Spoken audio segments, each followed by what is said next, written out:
오늘 이 시간에 우리 같이 은혜 받을 말씀의 내용 중심은 신앙 부여잡고 살아가자입니다. 자, 우리 옆에 분과 같이 기쁜 마음으로 밝은 얼굴로 축복하는 마음으로 신앙 부여잡고 살아갑시다. 날씨가 추워도 신앙 부여잡고 살아가고, 옆에 사람이 가족 가운데 또 나의 그 가까운 사람들이 상처를 주고 힘들게 해도 뭘 부여잡고 살아가자고요? 신앙 부여. 이 신앙을 놓는 순간에 힘들고 고통스러우면 술자리로 가야 되고요. 또 원망스러운 사람이 있으면 그냥 그 사람하고 엉켜가지고 한 방 멋있게 날려버려야 내 속이 편할 것 같지만, 그렇게 한들 술을 먹은들 나를 힘들게 하는 사람을 한 방 날린들 우리 마음이 기쁘지 않아. 우리가 이길 수 있는 방법은 오직 신앙 붙잡고 살아가는 길인 겁니다. 신앙을 붙잡고 살아가려면 분명한 사명이 있어야 돼요. 삶의 사명을 잃어버리면 안 되는 거예요. 저 아는 사업적으로 아주 성공한 그런 중소기업 사장이 그런 얘기를 하더라고요. 본인이 꿈이 있었다고. 6.25 전쟁 때 어머니와 헤어져 가지고 아주 어린 나이에 어머니하고 헤어져가 이 남한에서 살면서 매일 꿈을 꿨다잖아요. 내가 성공해서 북한에 있는 어머니를 꼭 만나야겠다. 북한에 있는 어머니는 또 언젠가는 내 아들을 봐야겠다. 죽기 전에 봐야겠다. 근데 참 신기한 거는 이 아들이 사업적으로 성공을 해가지고 중소기업에 아주 탄탄한 회사를 일구어내고 그렇게 했습니다. 그래서 이리저리 이렇게 해가지고 남들이 들어갈 수 없는 북한에 들어가서 어머니도 만나고 동생도 만나고 다 했어요. 근데 그분이 하는 말이 그 인생의 가장 큰 꿈을 이루고 나니까 사업할 의욕이 안 나오더라고요. 물론 나이도 들었지만. 그리고 그 어머니, 제가 물어봤습니다. 그 어머니 어떻게 됐습니까? 물으니까 그러고는 얼마 지나지 않아, 자기를 만나고 얼마 지나지 않아 소천을 하셨대요. 돌아가셨다는 거예요. 건강한 어머니였는데 얼마 지나지 않아 돌아가신 이유는, 어머니가 그렇게 연로한 가운데 버틸 수 있었던 것은 내 아들을 한번 만나야겠다라고는 꿈을 이루고 나니까, 그 다음에 이 목표가 없어지고 사명이 없어지니까 모든 것이 의욕이 떨어지고 그러다가 이제 돌아가십니다. 저는 그것을 들으면서 참 꿈을 가지고 산다는 것은 너무나 중요하다. 여러분들에게도 이 신앙의 사명, 또 삶의 목표, 한 해를 마무리하는 이 연말에 다시 한번 점검할 수 있는 기회 되기를 바라겠습니다. 시집장가 가면 잔치를 하잖아요. 옛날 시골에요. 그럼 어김없이 소를 잡아야 해요. 부잣집에는 소를 잡는 거예요. 그래서 이 소를 잡으려고 이제 외양간에 가서 소야, 미안하지만 너를 잡아야겠다. 그러니까 소가 주인님에게 말합니다. 주인어른, 한마디만 해도 되겠습니까? 뭐 죽는 소 말 한 번 들어주는 거 뭐가 어려워요. 그래 말해봐라. 또 소가 말하기를, 주인님, 저를 잡아가 잔치해버리면 이 주인님 앞으로 농사는 어떻게 지을래요?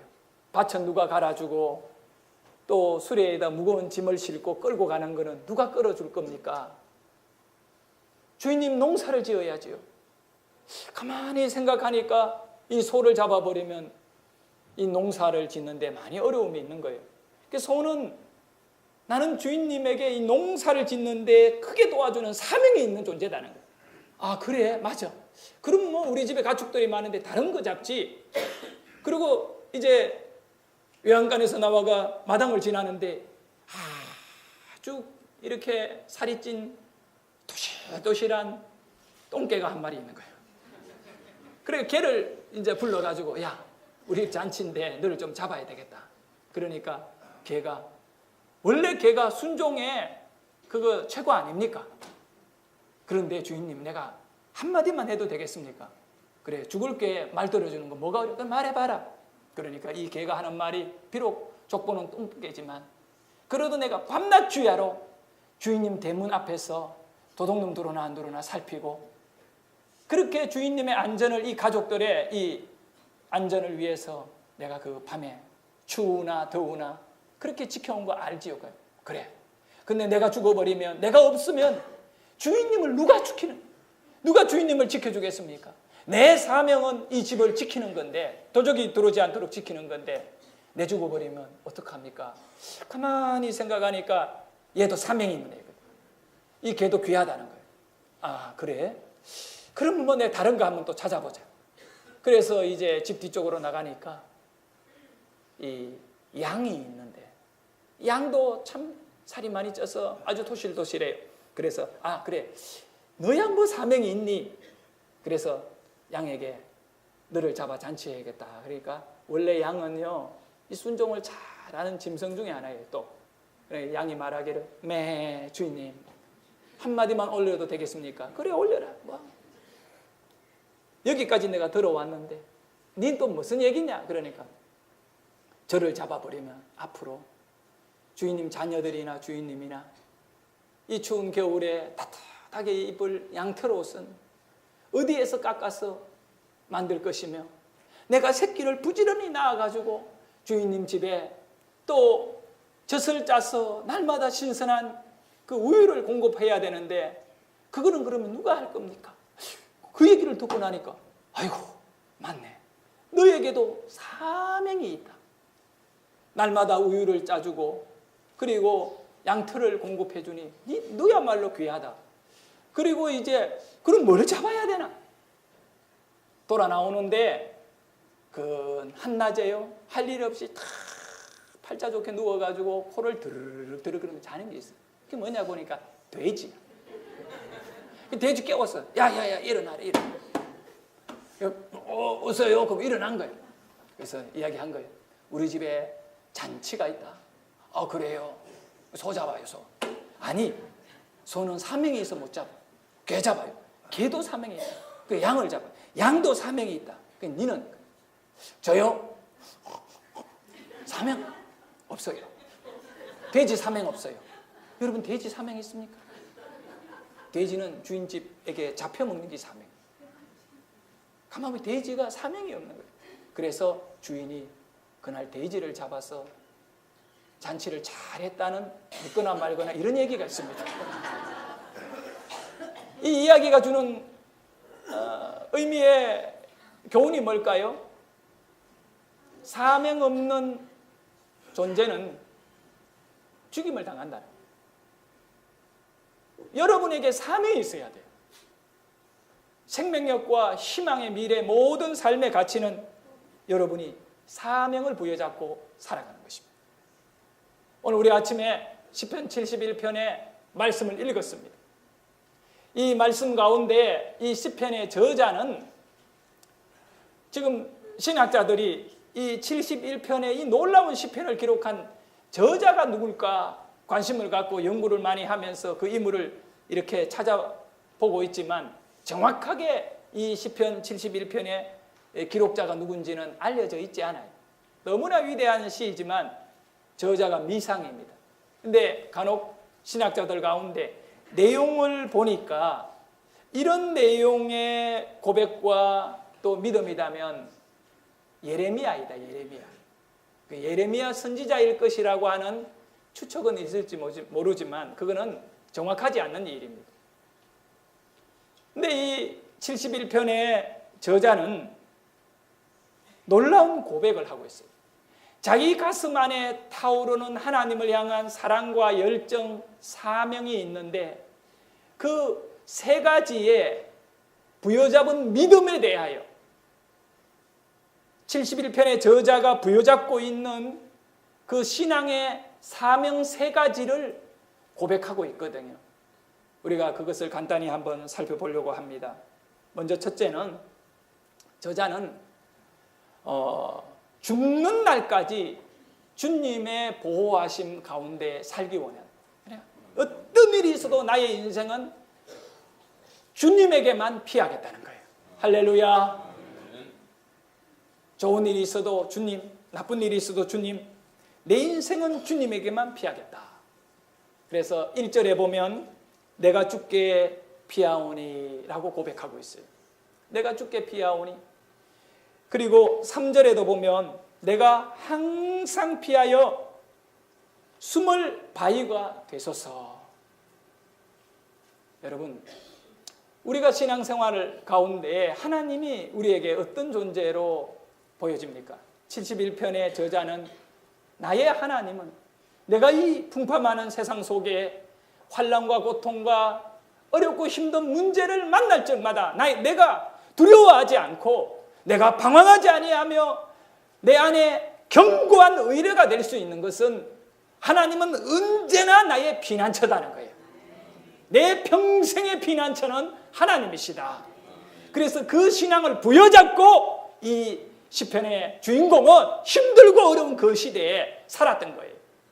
여러분도 오늘 하나님은 여러분에게 피할 바위가 되어주시기를 소원하고 그 믿음이 있을 때 하나님은 여러분의 피난처가 되어주십니다. 두 번째로 이 저자는 일생 동안 하나님을 찬송하며 살기를 소원했고 하나님을 찬송하는 것을 놓지 않고 그거 부여잡고 살았다는 거예요. 힘들어도 찬양하고 기쁘고 즐거워도 찬양하고 어떤 경우에도 하나님을 찬양하는 것을 타협하지 않았다는 거예요. 그것은 내 사명이라 여기고 하나님만이 영광을 받고 하나님만이 나에게 존귀함과 경배의 대상으로 날마다 하나님을 찬양 할렐루야. 제가 노래를 잘합니까? 잘 못합니까? 예, 못하다고 아주 그렇게 떳떳하게 확신하게 얘기하는데 음악의 수준이 어떤 방향에서 보느냐에 따라 달라요. 내가 찬양을 하니까 우리 집에 아들내미 둘이 귀를 막아요. 어제는 또 딸이 이렇게 얘기해요. 여명이가 다니엘이 그래요. 아빠 일부러 그렇게 부르지? 그래서 내가 대답을 안 했어요. 정말 이 찬양이 있잖아요. 찬양을 저는 뭐 그냥 항상 여러분도 마찬가지일 거라 생각해요. 계속 이 시편의 71편 이 주인공의 고백이 맞다고 생각돼요. 주님을 계속 찬양하는, 남들이 뭐 어떻게 평가하든 그거 중요하지 않아요. 뭐 나의 인생을 책임질 자는 그 아들이 아니라 하나님이시니까. 그래서 나는 하나님을 찬양하는데 6절에 보니까 뭐라고 고백하는, 나는 항상 주를 뭐 한다고요? 항상 찬송하는 거예요. 그리고 또 8절에 같이 읽을까요? 주를 찬송함과 주께 영광 돌림이 종일토록 내 입에 가득하도록, 온 종일 내 입에 가득하도록 주께 찬송을 돌리고 영광을 돌리고, 그리고 그 뒤에 있는 22절의 말씀의 내용도 보면 나의 하나님이여 내가 또 비파로 악기를 갖고요 주를 찬양하며 주의 성실을 찬양하리이다. 이스라엘의 거룩하신 주여 내가 또 어떤 것을 가지고 수금으로 주를 찬양하리이다. 그 우리가 이 찬양을 부를 때 성경에도 보면 너희는 손뼉치며 여호와를 찬양하라. 근데 왜 찬송하고 찬양할 때 손뼉을 안 치는지 모르겠어요. 그리고 온 힘을 다하여 찬양하라 했는데 왜 입을 꽉 닫고 있는지 모르겠어요. 여러분, 신앙 부여잡고 살아가는 거는 찬양하는 사람이 신앙을 부여잡고 있는 거예요. 그리고 세 번째로 71편의 저자는 하나님의 능력과 예언을 세상에 전파하며 사는 인생이 되기를 소원했습니다. 자, 우리 한번 따라합니다. 하나님을 전하면서 살아가는 인생이 되자. 15절에 보면 내가 청량할 수 없는 주의 공의와 구원을 내 입으로 종일 전하리라. 종일 찬양하고 종일 전하고, 그리고 18절에도 마찬가지입니다. 주의 힘을 후대에 전하고 주의 능력을 장래의 모든 사람에게 전하기까지. 할렐루야. 전하는 거예요. 전하는 거예요. 우리 자녀들에게도 전하고 어른들에게도 전하고요. 이걸 보면서 이런 생각이 납니다. 이 시편 71편의 이 주인공이었던 저자는 어떤 인생이냐 하면 그의 관점이요, 그의 관심이요, 전부 어디로 모아져 있다? 하나님께 모아져 있다. 하나님께 그의 인생의 전체 관심이 모아져 있다는 거예요. 오직 하나님께 모아져 있다. 그 신앙이 성숙하여지면 나타나는 그런 현상이 있는데 어떤 현상이 있냐 하면 그의 인생의 관심이 점점 여러 가지 다른 것에서 하나님께로 모아진다는 거예요. 여러분의 관심은 어디에 있습니까? 하나님께만 피해야 한다고 하는, 하나님이 나의 오직 피난처가 되어 있다라고 하고 하나님만을 찬양한다고 또 하나님만을 전해야겠다라고 하는 이 관심을 갖고 살아가는 이 시편의 기자를 바라보면서 과연 진실되게 나의 관심은 어디에 있습니까? 어디에 있습니까? 여러분의 관심이 하나님께 있기를 소원합니다. 영적 성장은 우리의 관심이 세상으로부터 하나님께로 향하는 것이다. 자, 우리 크게 읽어봅시다. 영적 성장은 우리의 관심이 우리라고 하는 단어를 다시 한번 나라고 하는 단어로 바꾸어 한번 읽어볼까요? 시작. 영적 성장은 나의 관심이 세상으로부터 하나님께로 향하는 것이다. 하나님께 관심을 가진다면 교회를 이렇게 보는 눈이 달라져요. 관심을 갖고 자꾸 보다 보면 주일학교 내가 좀 섬겨야겠다. 그리고 셀 리더 더 열심히 해야겠다. 관심이 없으니까 다른 것 해야 된다고 말하는 거예요.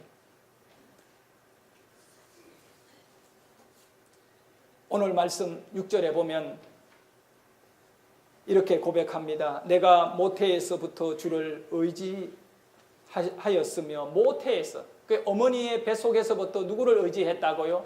주님. 얼마나 하나님을 관심 있게 살폈으면 이 내가 의지하고 내가 피하는 그 하나님, 내가 찬양하는 하나님, 내가 전하는 그 하나님은 이미 나를 모태에서부터 지켜주신 하나님입니다. 그리고 어머니의 배에서부터 주께서 나를 뭐 하셨다고요? 택해 주셨다. 예수님을 믿고요. 예수님을 신뢰하고 예수님을 의지하고 오직 신앙 부여잡고 세상을 살아가게 되면 분명히 이 한 가지가 바뀌어지게 되어 있는데 바로 이것입니다. 여러분, 우리의 인생의 관점이 내가 좋아야 좋은 거고 내가 기뻐야 기쁜 거고 내가 옳아야 옳은 거거든요. 항상 그렇게 살아. 교회 안에서도 마찬가지인 것 같아요. 내가 안 좋으면 쳐넘는 것도 싫은 거예요. 그 모임에 안 가는 거예요. 내가 옳다고 여겨지는 것만 하려고 하는 것이 우리 인생의 본질적인 모습이에요. 그런데 믿음이 깊어지고 관심이 하나님께 모아지고 신앙이 성숙되어지면 하나님께 더 가까이 나아가고 싶어 몸부림치는 인생이 되기 시작하는데 하나님께 가까이 나아가는 인생의 특징이 뭐냐 이거예요. 믿음이 성숙한 성도의 특징은 내가 좋아야 좋은 것이 아닌 거예요. 내가 기뻐야 기쁜 것이 아닌 거예요. 내가 옳아야 옳다라고 주장하는 것이 아니라 하나님이 옳아야 옳은 것이고 하나님이 기뻐하셔야 기쁜 것이고 하나님이 좋아하셔야 좋은 것인 거예요. 이것이 바뀌어지고 마는 거예요. 그렇게 되려면 하나님께 관심을 가져야 돼요. 하나님에 대한 관심이 사라진 자들에게 하나님이 옳다라고 하나님이 기뻐하시는 일을 하라고 또 하나님이 맞다라고 얘기해도 그들에게는 귀에는 들려오지만 가슴에는 아무 감동을 주지 못해요. 사랑하는 여러분, 여러분이 신앙을 부여잡고 살아가는 삶의 가치관, 하나님이 여러분 한 사람 한 사람에게 비전을 주시고 사명을 주셨는데 여러분은 그냥 던져진 아무 의미가 없는 인생에 그저 짐승같이 세상에 태어났다가 자기 일하다가 죽어버리는 그런 존재가 절대 아니라고 시편 71편 기자는 말하기를 모태에서부터 하나님은 우리를 도와주셨고 도와줬기 때문에 살아남은 거예요. 수많은 영혼이 모태에서 난산을 통하여 또 아니면 유산을 통하여 생명의 그 은혜를 이어가지 못하는 그런 경우가 얼마나 많아요. 정말 어머니의 뱃속에서부터 하나님이 도와주지 않으면 절대로 생명이란 것은 존재할 수 없는 것입니다. 그런 귀하디 귀한 여러분 자신들인데 그 여러분이 하나님에 대한 관심을 잃어버리고 세상을 살아간다면 여러분이 좋아야 좋은 것이고 여러분이 맞아야 맞는 것, 그 인생에 너무나 확실해 보이는 그거지만 그러나 그렇게 살아서는 여러분이 하나님이 원하시고 축복하시는 삶의 길을 잃어버리고 마는 거예요. 하나님께 더 가까이 나가는 삶이 되기를 축원합니다. 벤 캠벨 존슨하고 하는 이 목사님이 쓴 책 가운데 목숨 걸 사명을 발견하라고 하는 책이 있습니다. 목숨 걸 사명을 발견하라. 이 책에 보면 사명이 무엇인가에 대해서 우리에게 이제 이 목사님의 관점에서 캠벨 존스 목사님의 관점에서 얘기하는데 사명이란 것은 하나님의 부르심을 발견을 해야 되는 거예요. 그리고는 부르신 일에 순종하는 삶이라는 거예요. 이것이 사명이라고 말하지요. 그가 이제 5가지의 사명을 이렇게 버려버리는 그 이유 5가지를 우리에게 제시해주고 있습니다. 하나님의 부르심에 머뭇거리게 되는 5가지 이유. 첫째는 너무 바빠서 하나님의 부르심에 반응할 수 없다라고 느낀다는 거예요. 너무 바빴어. 아직도 그는 가치관이 문제가 있는 인생이죠. 네. 하나님께 더 가까이 나오지 못한 결과에 바쁘다고 얘기하는 겁니다. 두 번째는 스스로 자격이 없다고 느끼는 것입니다. 나는 그렇게 그 일 감당할 만한, 셀 리더할 만한 자격이 없다, 이렇게 느끼는 거죠. 근데 성경을 보면 그렇지 않아요. 실패자 베드로가 예수님을 만났습니다. 베드로는 어부였지요. 한 마리의 물고기도 잡지 못한 실패자였습니다. 아침에 예수님을 만나서 예수님이 설교를 했어요. 그리고 설교 끝에 베드로를 딱 지적해가지고 베드로에게 사명을 주셨어요.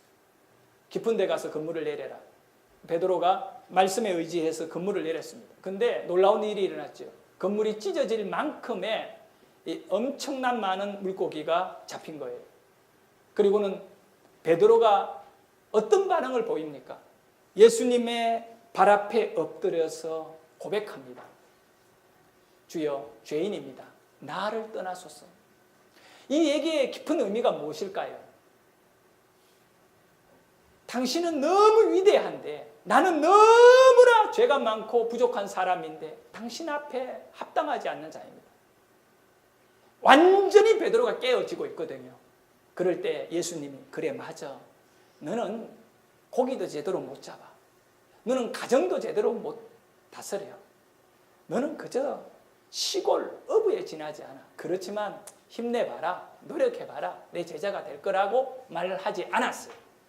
우리 예수님이 하신 말씀은 베드로에게 그렇게 엎드려서 나는 부족합니다. 나는 못합니다라고 말하는 베드로에게 어떤 말씀을 들려주느냐 하면 나를 따르라. 나를 따르라. 사람을 낚는 어부가 되리라. 아멘. 여러분, 물고기 잡는 것이 쉬워요? 사람을 잡는 것이 쉬워요? 100배라도 쉽죠, 물고기 잡는. 근데 예수님은 베드로에게 너는 큰 이물이 될 거다. 나를 따르면 큰 이물이 될 것이다. 스스로 자격이 없다고 말하지만 하나님 앞에서, 주님의 부름 앞에서는 이거는 통하지 않는 거예요. 그러니까 여러분은 자격 없는 자가 아니다. 세 번째로 자신의 능력이 사명을 감당하기에 부족하다고 하는 자기 능력의 문제를 얘기한다는 겁니다. 이건 두 번째하고 비슷해 보이지만 또 다른 문제거든요. 마가복음 6장 7절과 8절의 말씀을 우리 같이 읽어보도록 합니다.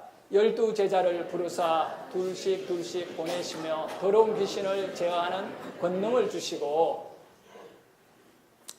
그 다음 8절, 명하시되 여행을 위하여 지팡이 외에는 양식이나 배낭이나 전대의 돈이나 아무것도 가지지 말며. 예수님 일하는데, 복음 전하는데 아무것도 가지지 말라는 거예요. 왜 그러냐면 우리 예수님이 그들에게 능력 주겠다는 거예요. 준비되지 않았다라고 해도 주님은 언제나 장소와 시간을 초월해서 우리들에게 언제나 그 사명을 감당할 수 있도록 능력과 환경을 변화시켜 주시는 위대하신 하나님이십니다. 네 번째는 하나님의 부르심 자체에 의무를 느낍니다. 진짜로 하나님이 나에게 이 사명 줬겠느냐 이거예요. 예? 내가 주일학교 교사를 이렇게 하려고 하는데 늦잠도 자고 또 믿음도 별로 성경도 잘 안 읽고 뭐 그런 내가 이 아이들을 가르치는 것에 있어가 하나님이 그렇게 부르셨겠느냐 이거예요. 그래서 본인 자신이 하나님에게 부르심을 받는 것에 대하여 의심을 하는 거죠. 이런 마음은요, 하나님의 부르심에 대한 이해의 부족은 하나님에 대한 관심의 부족에서 오는 것입니다. 하나님은 능력 있는 사람 불러쓰고 능력 없는 사람 안 쓰는 그런 하나님이 아닌 거예요. 하나님께 관심을 가져보세요. 생각이 달라질 것입니다. 마지막 5번째로 캠벨 존스 목사님은 이 얘기를 사명을 놓고 자신의 배우자 또는 중요한 사람과 갈등을 일으킨다라고 말하는 거예요. 그래서 저주에도 보면 이런 고백을 해요. 나는 신학교를 가고 싶지만 아내가 나 신학교 가면 보따리 싸서 간다 해서 그래서 신학교 못 갔다라고 얘기하는 분들이 참 많이 있습니다. 다른 사람으로 인하여 자기 사명을 버렸다라는 거죠. 방해가 되고 그것은 핑계에 지나지 않습니다. 정말 사명을 감당하려면 그것이 목숨을 걸 만큼 중요한 거다면 하나님께 엎드리고 하나님께 길을 열어주시도록 구해야 할 겁니다. 포항에서 현재 목회하고 있는 중학교 때 같은 반에서 이렇게 공부를 한 권기석이라고 하는 친구가 있습니다. 근데 이 권기석과 아주 이렇게 같은 동네에 자라서 저와는 이 다른 초등학교를 나왔고 중학교에서 이 권기석이라는 친구를 만났는데 차를 타고 이렇게 시골이지만 멀리 떨어져 있는 마을입니다. 그 같은 마을에 자랐던 기석이의 친한 친구가 있습니다.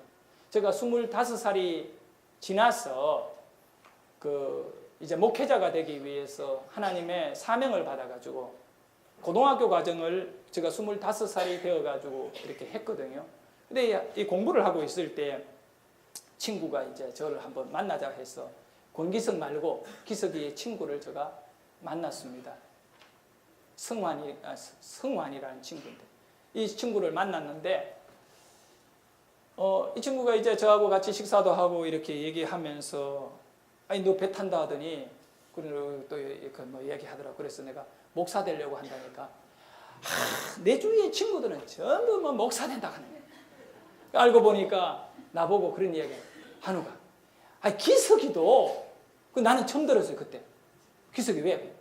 아니 걔가 우리 학교 다닐 때도 공부를 참 잘했어요. 어느 정도 이렇게 잘하고 상위권에 있었는데 대학교도 좋은 대학에 갔거든요.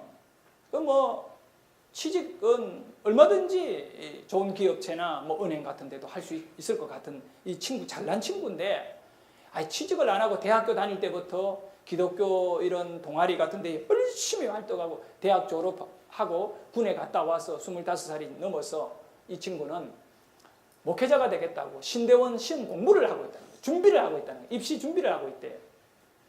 그러면서 자기가 이 기석이하고 만났던 이야기를 저에게 하면서 하나님이 진짜 계시나 보다. 그러면서 얘기를 하는 거예요. 이 친구가 무슨 얘기를 하냐면 기석이에게 하루는 찾아가서 진지하게 얘기했다는 거예요. 너무 친한 시골에서 이렇게 같이 단짝으로 자라난 친구다 보니까 기석이가 신학교를 가기 위해 공부하고 있는 얘기, 야 목회가 얼마나 힘드니. 얘도 교회는 다니거든요. 그러다 보니까 큰 믿음은 없지만 이 기석이 목사 된다는 그 자체에 자기가 걱정을 해주는 거예요. 너 목사하지 마라. 너가 뭐가 못나서 이렇게 목사의 길을 가느냐. 그 세상의 사람들이요 못난 사람이 목사 되는 줄 알고 있는 거예요. 저희 그 아이들에게 자꾸 꿈을 물어봐요. 제가 이 사명이 굉장히 중요한데 공부를 왜 하는지 뭐 하는지. 근데 이제 다니엘에게 물으니까 물론 어릴 때는 꿈을 그냥 일반적인 좋은 꿈들을 뭐 정해놓고 가잖아요. 그게 그렇게 되는 건 아니에요.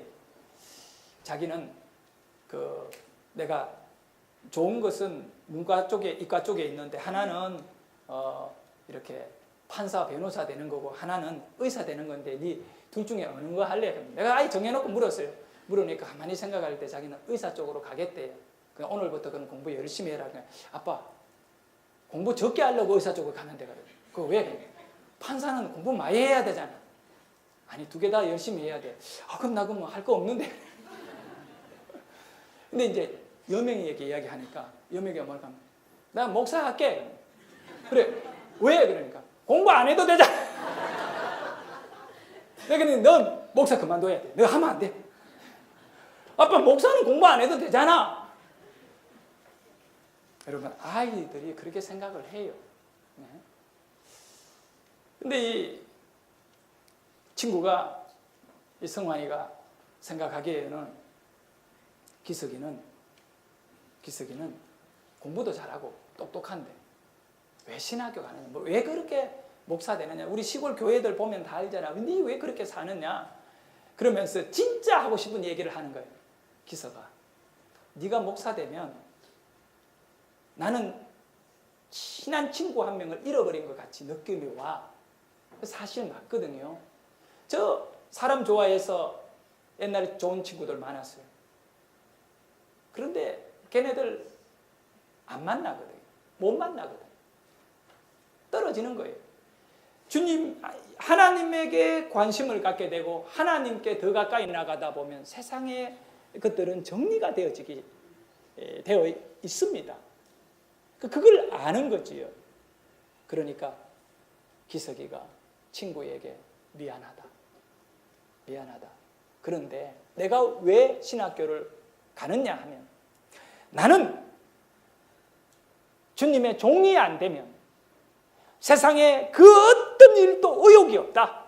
돈 버는 것도 의욕이 없고 은행 같은 데 취직하는 것도 의욕이 없고 대기업에 들어가서 그 어떤 일을 해도 나에게는 아무런 의욕이 없기 때문에 의욕 없는 일을 한다는 것은 아니라고 생각했어. 나는 목회만 생각하면 힘이 나고 나는 교회만 생각나면 자다가도 막 힘이 나고 그래서 나는 이 일밖에 할 수 없기 때문에 나는 신학교 가려고 경쟁이 그 치열한 그 공부를 하고 있다. 그래 그 친구가 장신대학원에 간 거예요. 저하고 교단은 다르지만 우리 당일 수련회를 포항에서 하룻밤 자고 하려고 했는데 이 친구가 섬기는 교회에 제가 이 성교관을 빌렸던 거예요. 그래서 이 친구 이번 성탄절 저녁에 만나려고 통화도 하고 그렇게 다 했는데 장로님들이 뭐 멀리 가서 하느냐고 우리 교회에서 하자고 오늘 아침에 한 장로님이 이야기하길래 장로님들이 그걸 원하면 그렇게 해요. 제가 그런 얘기는 했어요. 아니었으면 이 기석이 만나가 우리 장로님 다 물어보면 당신은 왜 신학교 갔습니까? 답을 다 얻을 뻔했어요. 여러분 사명인 것 같아요. 그 사명을 잡으면 하나님 앞에 목회한다고 죽는 거 아니거든요. 목회한다고 박 굶는 거 아니거든요. 여러분이 주일학교를 섬긴다고 세상 직장을 그만두는 거 아니에요. 셀리더 한다고 집안에 문제 생기는 거 아니에요. 오히려 하나님이 더 복을 주시고 은혜를 주셔요. 하나님께 관심을 갖고 하나님의 일을 할 수 있는 우리 성도들이 되었으면 좋겠습니다. 사명이 무엇인가? 우리가 좀 깨달을 수 있는 영상 하나를 좀 보려고 합니다. 미국 시민권을 갖고요. 북한 선교를 목숨 걸고 하는 지금 나이가 좀 많이 드신 분인데 이삭 목사님이라고 있어요. 이분이 실제적으로 북한의 성도를 만나서 경험했던 얘기를 오늘 이 시간에 소개해 드리겠습니다. 같이 한번 보겠습니다.